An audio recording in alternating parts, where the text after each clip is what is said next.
Yo, dudes, the Empire's pretty chill. Maybe you could, join it or something.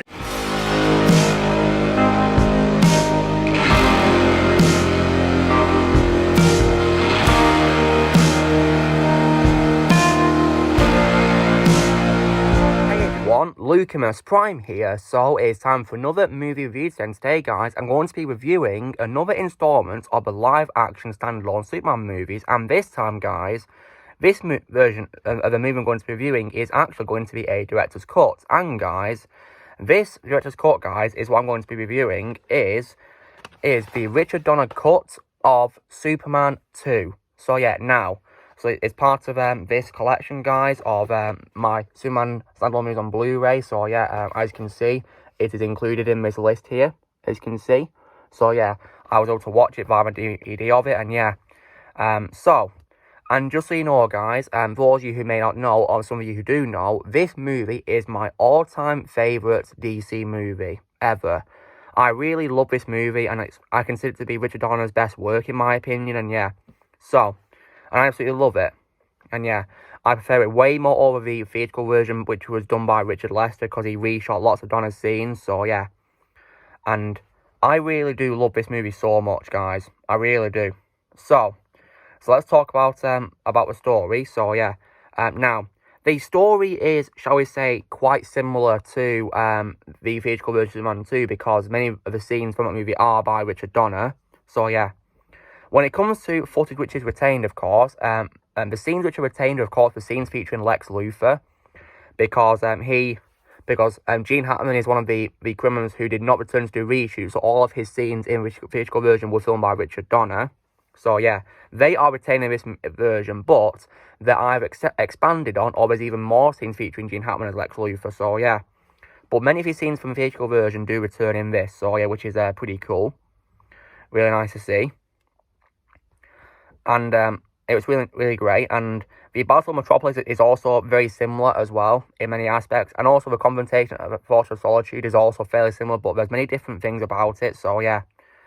And so, now, there are many reasons why I consider this to be way more superior than the theatrical version in many ways. Now, so you're probably wondering, how is it different? Well, there's differences, especially in terms of the filming, because, now, there's a reason why this director's cut is very different to, shall we say, Zack Snyder's director's cut of Justice League, because unlike Justice League, which was pretty much completed, but before Zack Snyder had to take some breathing leave when his daughter had died, this movie, however, was not completed because Richard Donner was unable to do it 100%. He only did about 75% of this movie before getting fired. So yeah. So what they did was, they instead were able to use his footage and also edit several scenes which were filmed by Lester in the reshoots, but they edited them. And yeah. And what's cool is, guys, there's actually lots of brand new visual effects added to this movie, which is pretty cool. So yeah, many of them were changed, and yeah, there's a particular example I'll talk about as well. So yeah.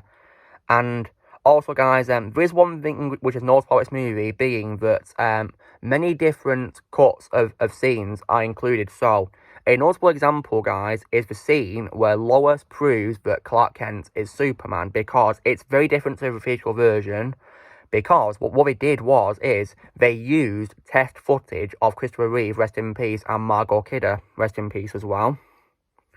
So, yeah. And you can tell that it's test footage because it keeps changing footage, because Clark's outfit changes, his hairstyle changes, and his glasses change as well. So yeah, and I've personally not got a problem with that, guys, because it's test footage, and yeah, and in my opinion, the way they filmed it was very creative. How it edited it together, it was really good, and yeah, so I can look past the fact that Clark's appearance changes. So yeah. And as a matter of fact, guys, I do prefer this identity reveal over one in the theatrical version. And yeah, because when it comes to performances, I think Christopher Reeve's best performance as Superman is in this cut of Superman 2, in my opinion. Mainly because of this scene, because Lois proves that he is Superman by shooting him with a gun filled with blanks. And she shoots him, and then, what I think is phenomenal about Christopher Reeve's acting is, he goes from being Clark Kent, who is cowering in fear, but then when she fires the gun, he stands up straight, and he's very serious. So he goes from being a cowering Clark Kent to Superman wearing just a suit and glasses. Like, that is what, in my opinion, separates him from other actors who've played Clark Kent, in my opinion. Because, you know, he was able to play both personas, being Superman and Clark Kent, flawlessly, in my opinion. And yeah, like I've said before many times, guys, I'll say it again. I can't imagine any actor in any shape or form, whatever type of media, playing Superman better than Christopher Reeve. No one can play better than him, in my opinion. Yeah, he's my personal favourite. And of course, rest in peace. And so yeah, that identity reveal was just phenomenal, guys. It really was, like, really amazing. And other qualities, so yeah, now, I touched upon these qualities which makes me prefer this over a theatrical version in my top 10 reasons why video that I did back in 2020. So, one thing that I do love, guys, is I love how the opening of this movie has a much better connection to the first film, because, as you guys may be aware, they did erase the Eiffel Tower scene from this movie because that was shot by Lester, and Donner wanted to include mostly his footage, which is totally understandable. So what happened is, they filmed... there's actually some footage which was in this, which was brand new, and it shows that one of the missiles which Superman was able to stop from crashing into the Earth, which was fired by Lex Luthor, actually was responsible for breaking open the Phantom Zone, because this begins with the same trial scene in Superman 2, but with different shots of the characters, and yeah, but it's the same scene, thankfully, same dialogue, as like a nice recap of the first movie. And what's amazing is we see the missile which Superman threw into space destroys the Phantom Zone, and then Zod and Donner free. And yeah, and it's very exciting, and then they fly towards the moon. And then we get the intro sequence, and yeah, now, which is just so timeless in my opinion, guys. Really amazing intro, I just love it. I really love the intro. And then another thing I do also love, guys, is I do also love the music, because as you guys may be aware, Richard Donner wanted to get John Williams to compose the music, but because John Williams was too busy composing Revenge of the Sith, he was not available to do a new soundtrack for Richard Donner. So Richard Donner instead decided to use his old music from the 1978 movie, many returning themes, and also some unused music which he'd not composed for the 1978 movie's actual release. There was some music he composed for Richard Donner which was not in the movie, so he used those. And in my opinion, guys, John Williams' music flows way better in these scenes than Ken Thorne's, in my opinion. Like, not just disrespect to Ken Thorne, but I personally prefer John Williams' music in the scenes, because it just flows so much better, in my opinion, for the scenes. It just fits so well, in my opinion. And yeah. And another thing as well I do also love, guys, is I do love how this movie also gave way more focus on the three villains, Zod, Ursa, and Non, because they have more scenes in the movie, which I do love and appreciate. You know, many extended, of course, and yeah, they did a very good job with that. And like, one particular thing I do love is I love how it makes them more ruthless, because one of my favourite parts of the movie is definitely the White House attack scene, guys, because what they did was they extended the cut, because it was originally going to be longer before Lester cut out parts of it, and we get to see some pretty cool action, and it shows how brutal they are, because when I rewatched it last night, I saw that Non scared one of the president's dogs, and yeah. And also, General Zod gets to play around with an assault rifle and have lots of fun with it, shooting people, so yeah. Shows how ruthless he is, yeah, that he enjoys killing people, yeah. And of course, guys, I do prefer Terrence Stamp as Zod over Michael Shannon, because one thing I do love about Zod in this movie is he gets to say his catchphrase, kneel before Zod, so yeah, which Michael Shannon unfortunately did not say. So yeah. And also, I do also love the chemistry between Christopher Reeve and Margot Kidder as well, guys. It's just so perfect, you know, like, Margot Kidder, you know, I can't imagine anyone playing Lois better than her. No one. And yeah. And I do also love how they expanded Lex Luthor's scenes as well, guys. It was really great, like, heart and soul of the movie, in my opinion. You know, how they expanded the character stories. They definitely deserved it. And also, guys, I do love how they also were able to explain why Lois and Clark go to Niagara Falls, because in the Richard Lester version, they never explained why they're there in the first place. You think we're just there on holiday, but apparently they're there to investigate a scam to report to a Daily Planet for Perry, so yeah. So that's why, basically, guys, and yeah. So I'm glad that Richard Donner could explain that, yeah. And also, guys, when it comes to a scene where Superman saves a boy from falling into Niagara Falls because he was being reckless, in my opinion, that scene is edited way better than the theatrical version, because one complaint I have with the theatrical version, guys, is that the boy fell really slowly, which is very unrealistic. and Superman also flew really slowly to catch him as well. But thankfully in Richard Donner cut, however, they edited it where the boy's falling faster and Superman himself is flying faster. That was done way better in my opinion. And yeah, and of course John Williams' music added to the scene also. In my opinion, the music that plays when Clark's running to get changed into his Superman club was also way more intense as well, in my opinion. Composed by John Williams, it was way more intense than Ken Thorne's music, in my opinion. And yeah, and also guys, I'm also really happy that this movie also cut out all of the unnecessary, not funny humour that Richard Lester added, because personally guys, all the humour that he added, I did not laugh at all at the humour, because I just didn't find it funny at all. Like, I just found it really annoying. It took away the entertainment for me, but thankfully in this version they erased it. Thankfully, because it just wasn't funny in the theatrical version. And it took away the entertainment. And yeah. Now, another thing as well that I do also love, guys. Now, I think probably the best thing about the movie is probably the scenes with Jor-El. Because thanks to him appearing in Superman Returns by archive footage, which was given permission to Bryan Singer, who directed Superman Returns by Marlon Brando's estate, this allowed his footage to be finally added into this movie, thankfully, yeah. They were given permission to finally include it because, as you guys may be aware, Marlon Brando didn't have all kinds of permission to use his scenes he filmed with Richard Donner because he didn't pay him enough money, so yeah. So thankfully, however, they were able to get it in this movie, yeah, due to, agreements, so yeah. And in my opinion, his scenes were just absolutely beautiful, in my opinion, guys. We saw him in the intro, then we see him talking as an AI to Lex Luthor and Eve Tessmark in Fortress of Solitude. And yeah. It was pretty good, and then as well as that as well, we then get a very nice scene where Clark is talking to him in the Fortress of Solitude, and he's contemplating giving up his powers, and yeah. And that scene made much more perfect sense because I think the presence of Superman's mother, Lara, made no sense because she never inserted an AI version of herself into Clark's pod. Only Jor-El did, so yeah, that's why I'm so glad they added his footage instead of hers, and yeah. And in my opinion, he had great acting with Christopher Reeve in that scene, and yeah. And the scene was also really powerful because Clark showed how much he loved Lois and he was going to do anything for her to be with her. And yeah.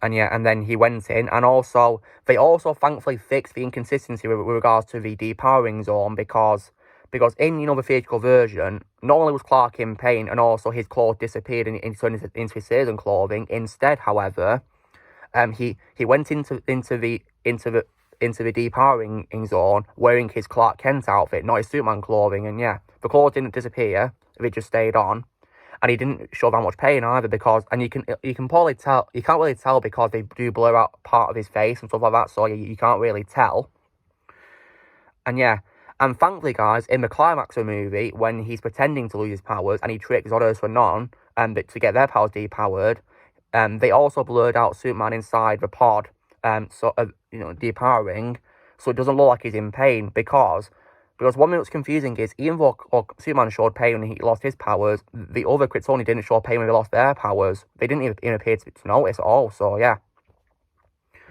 So like that's why I prefer this version way more because it was way more better and made much more better sense. And yeah.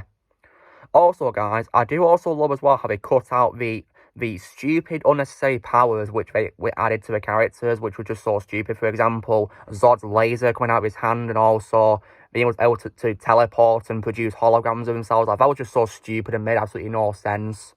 So I'm so glad they erased that, because that just was ridiculous.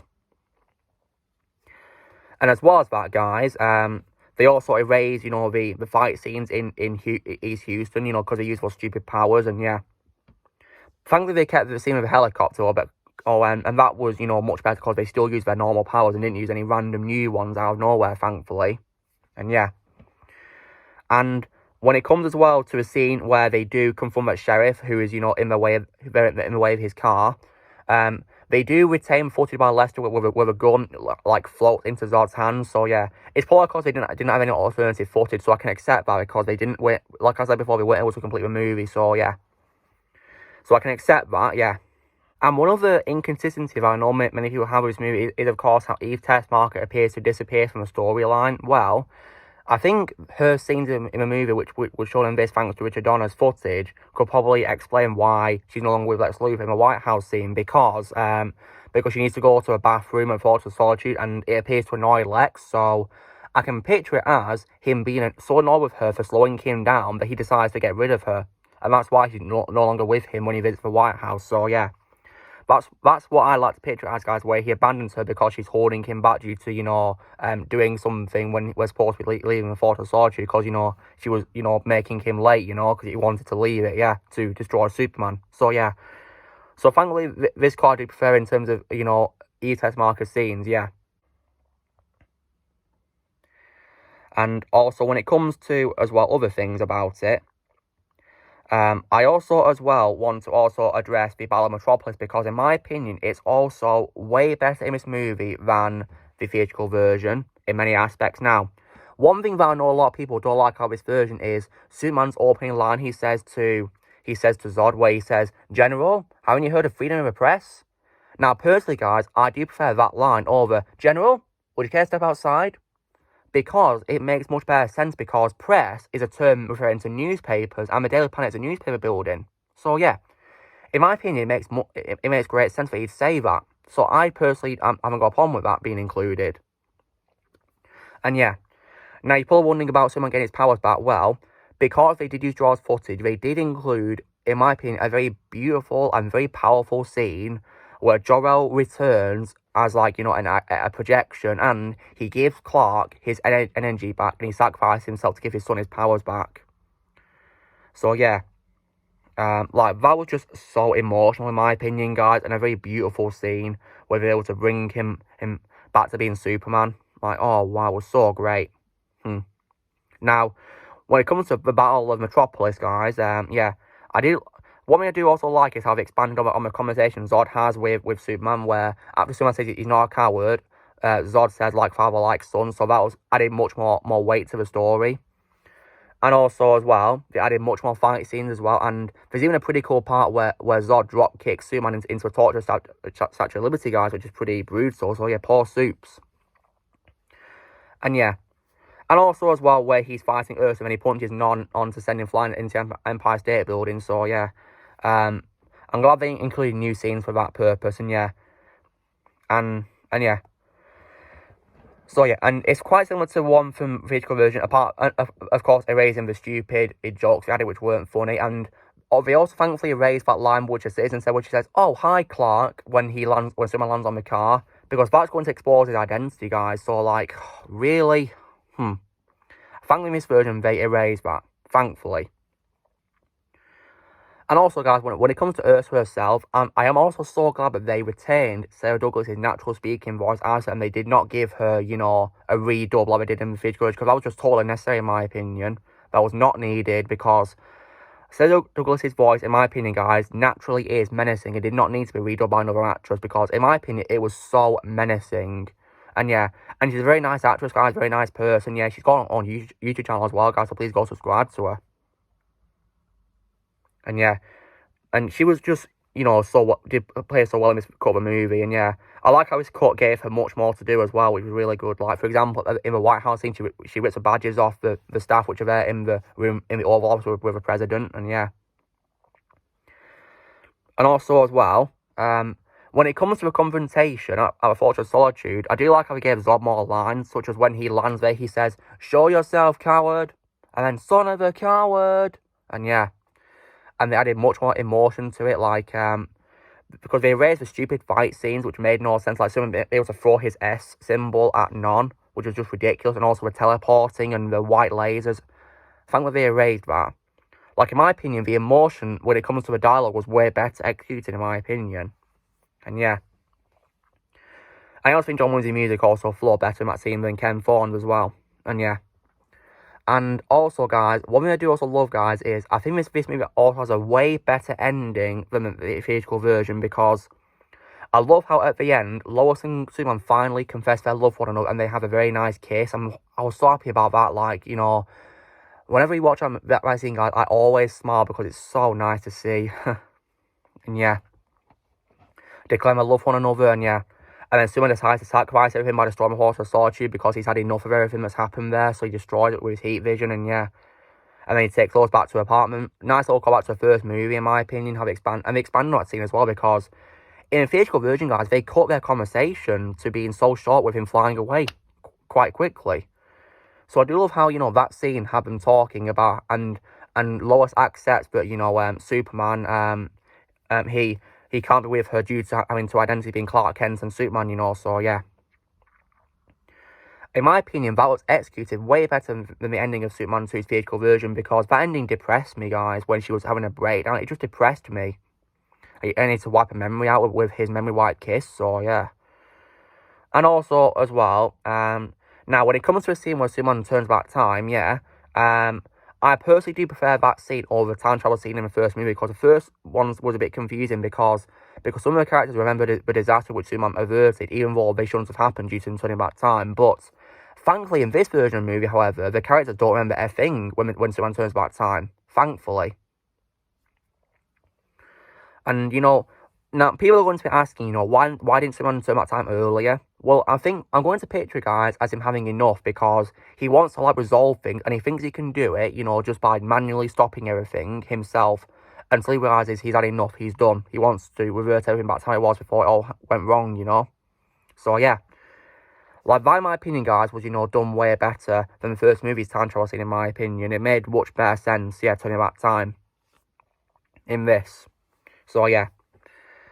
And yeah, I do love this movie, guys. Now, you're probably wondering, was anything new shot with this movie due to not being completed? Well, yeah, there was actually quite a couple of new things shot, guys, because, for example, in the opening scene of the movie, when Lois tries to prove that Clark is Superman by jumping out of a window of the Daily Planet, and he saves her by not being Superman, he instead is able to make a land on, like, land on that fruit barrel. Thing is, when Clark comes back to the top of the Daily Planet to look out the window, it's actually a double, guys, not Christopher Reeve, and, you know, saying, Lois, what have you done? That was not Christopher Reeve, guys, it was actually a double, but the way we did the lighting in that scene, it makes you think, was that Christopher? Like, I thought it was Christopher until I looked up on IMDb, it's actually not him, it was actually a double. Because he didn't film that scene, sadly. And yeah. And also, as well, when Superman picks up the green crystal in Fortress of Solitude, guys, as well. Basically, that was actually a hand double, not Christopher Reeve, because he didn't film that scene, so they had like a hand double grabbing the crystal. And also, in the ending scene where Superman about to turn back time, when Lois is on a typewriter, that's actually double playing and not Margot Kidder. You can probably tell if you look closely at her face, but it's a very good double in my opinion. It looks quite a lot like her. Like, I didn't know it was her until I rewatched it last night, because it looked a lot like Margot Kidder.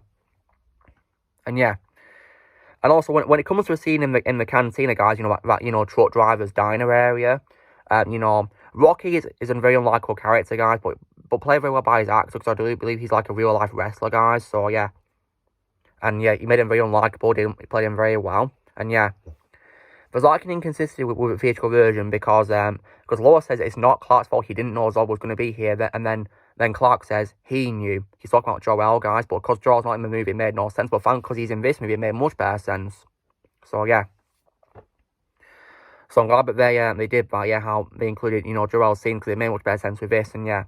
And of course, the ending where Clark gets his revenge on Rocky is so satisfying, yeah. Really satisfying to watch, because, you know, Rocky's an unlikable character. It was so satisfying to see Clark get revenge on him. Yeah, I did love that scene. So yeah. But this is a great movie, guys. Everyone played their characters so well, you know, Christopher Reeve, Margot Kidder, Gene Hackman, Ned Beatty, Jackie Cooper, Sarah Douglas, Terrence Stamp, Jack O'Halloran, Valerie Perrin, Clifton James, E.G. Marshall, Mark McClure, and of course the great Marlon Brando, whose scenes were added in this, yeah. And Richard Donner's work was amazing, of course, rest in peace to him, yeah. And like, this definitely was way better than the first movie in my opinion, guys. I loved it very much. Great movie. And yeah, I'm so glad that Marlon Brando finally got, you know, the chance to be in the movie, you know, and the permission was finally granted, you know. And Richard Donner did such a great job. I'm so glad his cut was finally released to the public in 2006, yeah. Because he definitely deserved a release, absolutely. And yeah, rest in peace to him. And yeah, it's just like a big shame that he didn't have a chance to do his complete vision where he got to the sequels to this as well, because of course other directors did them, yeah. And he definitely dodged a bullet of directing Superman 4 because of, you know, the very bad production of that movie. So yeah. Now, guys, if you wonder why I give this movie out of 10, then just like in my ranking video that I did back in 2020, guys, I give this movie a flat-out 10 out of 10. Like, it's easily my favourite DC movie of all time, my favourite Superman standalone movie. I just love this movie so much, guys. It's probably my favourite director's cut of all time, actually, guys. I just love this movie very much. Absolutely amazing movie. Very beautiful, and I love how it also includes a nice tribute to Chris Reeve at the start. And it also references his quote about, you know, you can believe a man can fly. I do love that, how they include a nice tribute to him like that, which is beautiful. So, yeah, very nice tribute to him. So, yeah. And in my opinion, guys, they should also probably re-release the movie in 4K as well. It definitely deserves a chance to be re-released in 4K. It truly does. I don't know if it's in 4K or not, but if it's not yet, it definitely deserves it, because it would definitely be amazing in 4K. The visuals are really amazing because lots of new ones are added. So yeah, they definitely deserve new ones. Absolutely. The visual effects definitely did so well. They hold up really well to this day, in my opinion. So yeah, like I definitely do love that. Really. Just absolutely beautiful movie in every way, guys. I just love it. My favourite DC movie all the time. So, guys, this is me reviewing Superman 2, Richard Donner cut, directed by Richard Donner. So, you know a drill, guys. Be sure to give this video a like. Also, be sure to comment what you guys think of Superman 2, Richard Donner cut. If you similar to your thoughts are on it. Also, be sure to join Team Prime and subscribe for more videos coming in the future. If you'd like to be a member, you can press join PC Lads, or you can link in the description. And up, and away.